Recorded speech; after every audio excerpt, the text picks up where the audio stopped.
This is the little movie that could for 2022. A little tiny $250,000 budget horror movie about a clown that murders people in increasingly graphic, brutal, and disturbing ways. It's made almost $10 million, so mad respect to it, and I hated it. Now, before we get too deep into this, I do want to front-load this with some positive things about this movie, because there is a lot to respect about it. Not quite as much to like about it, but a lot to respect about it, and I want to get that out of the way quickly here, because I want more movies like this. I want more movies that are ambitious failures.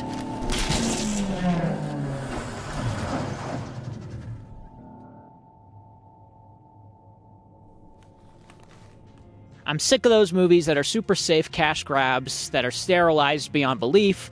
I want more movies like Terrifier 2, that are ambitious, that are gaudy, that are bloated, that are huge, epic, and horror. I want more movies that have graphic violence. I want more movies that take risks and feel like they're trying something.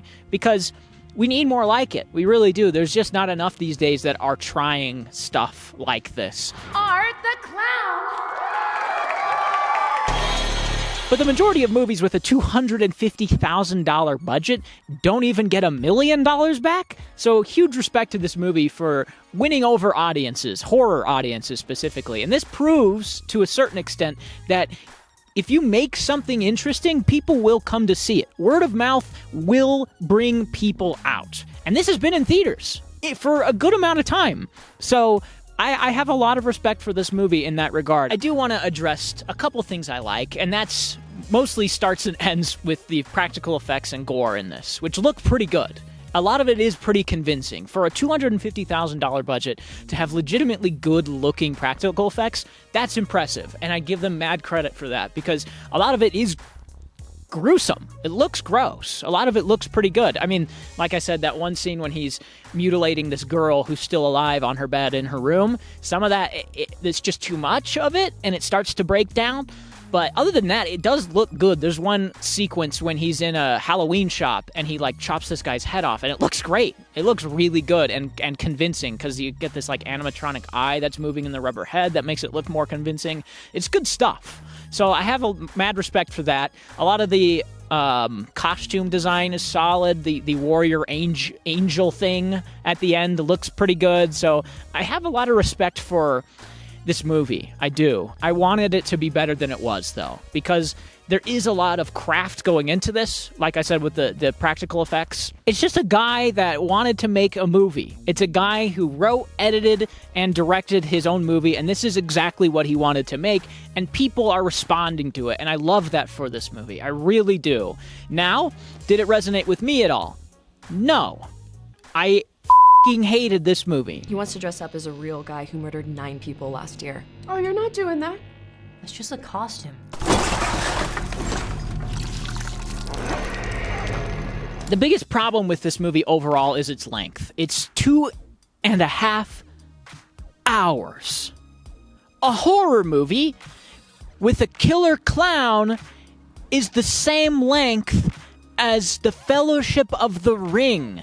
You needed desperately to get another pair of eyes on this, because it has no business being this long, and it has no business being this boring. The pacing of this needed serious work. It feels like a second or third draft that I'm seeing in a theatrical release. It needed at least 4 or 5 more drafts. It's just too much. It's too bloated. It's too gaudy. There are so many sequences in this that have so little to do that it just got tiring. It is just scene after scene of the same things happening on loop for 2.5 hours. If it was 90 minutes, even maybe 2 hours or just under it, I think it would have been more manageable. But man, that extra half hour is brutal. There are so many sequences in this that could have easily been trimmed down or out completely. There's a couple sequences with shots that go on way too long. I mean, editor, Leon, Damien, get this figured out. There's a couple shots where I was like, what is the point of this? And then I went, oh, Damien thought it was funny, so he just left it in the movie. There's one shot where they're at a party, and this guy goes off frame right, realizes that he went off the wrong side of the frame, and then comes back into shot and goes off frame left. And I was like, no, though. Yeah, I know you thought it was funny, but no, that's just a mistake you left in the movie. Wait a minute, aren't you that guy from the costume shop?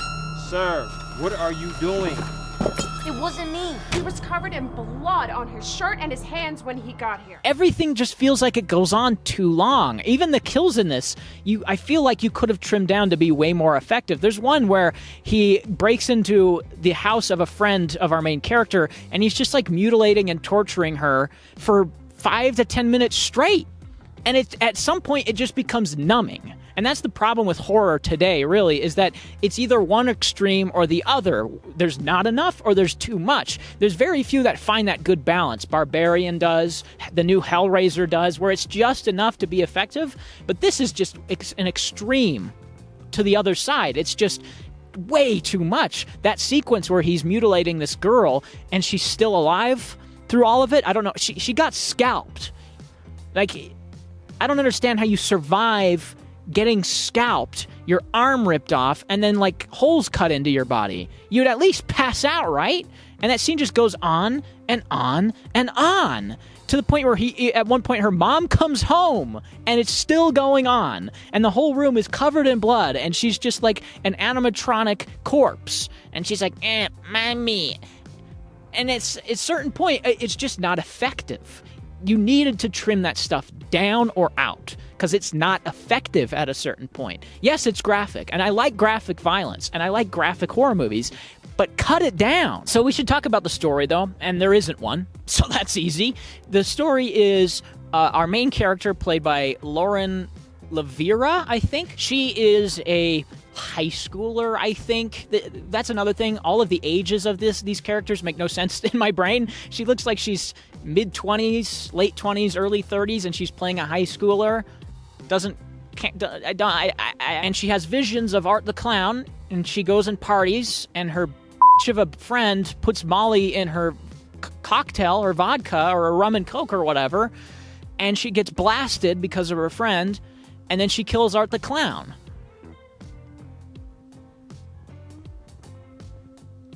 Yeah, that's it. It's 2.5 hours, so obviously there's more, but most of it is just Art the Clown going to different people's houses and butchering them, and then the friends talking about our main character or her brother behind her back. It's really sloppy and lazy writing. There is no story. For no reason, Art the Clown kidnaps him and tries to lure our main character to a fun house. Why?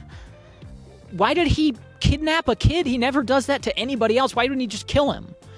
And then he waits in a car to kill our main character's mom. He, like, puts shaving cream and toilet paper and broken pumpkins and writes on it. Why? And then he waits in it for her to come and clean it off so he can blow her head off. Why? And then here's another thing. There's a mystical girl clown that's with Art the whole movie. And the first scene in the movie, he's like playing patty cake with her, and it cuts to this guy watching them, and she's like a figment of his imagination. But then the rest of the movie, other people can just see her. So what's going on? She's the one that lures our main character, whose name is Toyota Sienna, to this funhouse by imitating her brother's voice. It makes no sense.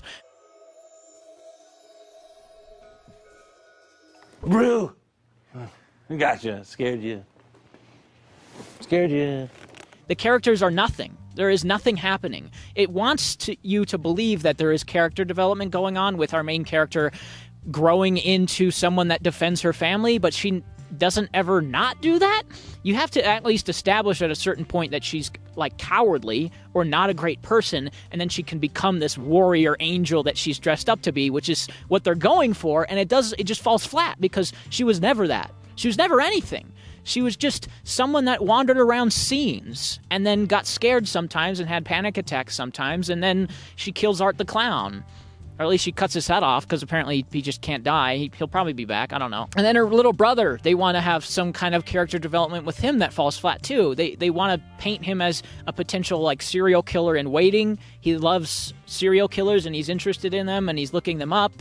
and they think that he dragged a dead possum into a school, so they think, oh, he's going to be a serial killer, but he's just not. I just wish that the storytelling was better. I think this needed a couple more drafts of the script and a couple more drafts of the edit. It's just not quite there for me. The edit is terrible. It's too long. It's too bloated. A lot of it just feels like it's self-indulgent to a certain extent. A lot of the acting is atrocious. A lot of the music, which we haven't talked about, is awful. It's like this fake rock music, and there's nothing more embarrassing than fake rock music that's trying to be cool. It doesn't work. There's this... And the characters, man, I wish those were better, because it seems like it's legitimately trying to have good characters. That's a big criticism of the first Terrifier, is that it was just like a game of hide and seek for 90 minutes with absolutely nothing. Nothing. That movie's a piece of shit. Terrifier 1 really wants to be just a straight-up horror movie, a 90-minute slasher in a little location, and it fails because everything it does is pretty much wrong or bad. This one is trying so much more, and it also fails because everything it's trying, it doesn't quite stick the landing on, which could have been helped with a better edit. So, I mean, the biggest problem really is its editing, and that's something that you could have fixed pretty easily. Just go out and hire somebody. You don't even need them to necessarily re-edit the movie. Just get another pair of eyes on it that will be critical, that will tell you no, that will say, hey, this shot that is nothing, cut it. Or, hey, this shot that goes on for 30 seconds straight, cut it down. That's what this movie desperately needs, is an editor. And it could have been better. I mean, to be fair, though, I think if this had $1 million budget, I would be a lot harsher on it, because then they should know better. At $250,000, I can be a little bit more lenient, because I know that you can only stretch that budget so far. But at the same time, the tools are there for this to be better. So it's tough to talk about something like this without kind of sounding like an asshole for attacking something so small. But it has $10 million in the bank because of it, so I do respect it. I'd give it a 3, though.